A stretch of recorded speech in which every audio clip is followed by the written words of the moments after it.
Et le sujet de cette vidéo, c'est le sexe sans cesse. Mesdames et messieurs, je vous salue. Pour vous qui ne me connaissez pas encore, je suis Triomphe Rousseau. Et j'aime bien parler de la discipline et de l'agriculture. Aujourd'hui, je vais me baser sur une réflexion que l'Américain a extériorisée en parole. Il disait en réalité, cet Américain, que Jean-Jacques Rousseau, dans son expression, dans son approche, a légué quelque part un mauvais héritage à la France.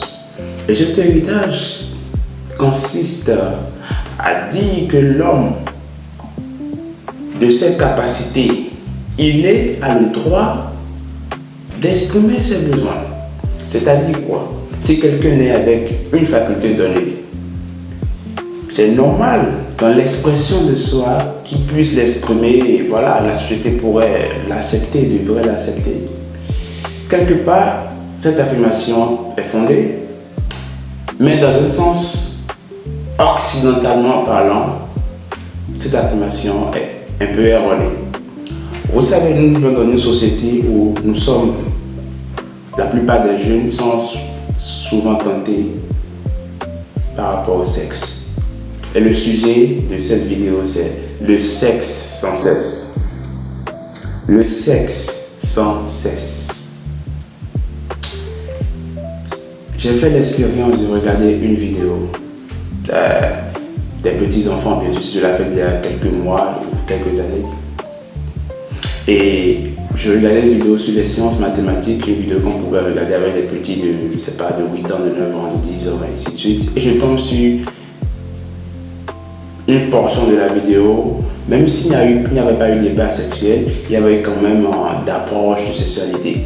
Et là, la question me vient à l'esprit. Ne pourrions-nous pas nous asseoir avec les petits, les enfants, et regarder des films très simples, sans soupçonner qu'il y aura le sexe dedans? Si ces films ne sont pas des films chrétiens, mais des films typiques, documentaires, ou des dessins animés, n'est-il plus possible de regarder des films normaux? Bien sûr, il y en a quand même toute une liste sur YouTube. Je ne dis pas qu'il n'y en a pas.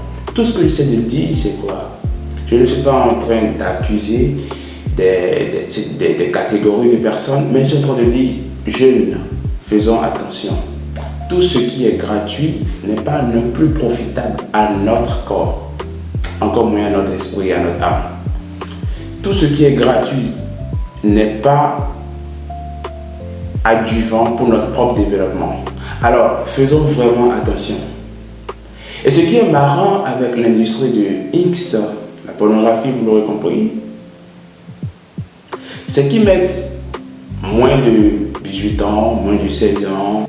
Si vous regardez les chiffres, le chiffre d'affaires de l'industrie de la pornographie par pays, surtout dans les pays occidentaux, sans bien sûr que je ne les attaque, et si vous voyez peser les restrictions qui y sont mises, vous voyez qu'en réalité, c'est parce qu'on veut que le business fonctionne qu'on le fait. C'est parce que quelque part, ça profite aux gens. Mais à qui finalement ça profite?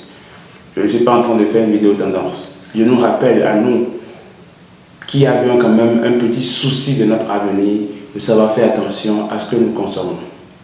De savoir faire attention à tout ce que nous disons, à tout ce que nous voyons. Et rappelez-vous, on parle souvent des 5 sens de l'homme. Les yeux, d'après les Écritures saintes, sont la lampe du corps. Et si la lampe n'arrive plus à éclairer, si les yeux sont pollués, qu'est-ce que le corps verra? Je vais finir avec cette citation que j'ai beaucoup aimée de mon professeur d'SVT, des sciences de la vie et de la terre, quand j'étais encore en seconde. Il disait, ce professeur-là, que quand vous voyez ce que vous ne devez pas voir, vous ne verrez plus ce que vous devez voir. Alors faites vraiment attention, je l'ajoute, faites vraiment attention à ce que vous voyez, pour ne pas manquer de voir ce que vous devez voir. Je vous salue et à la prochaine.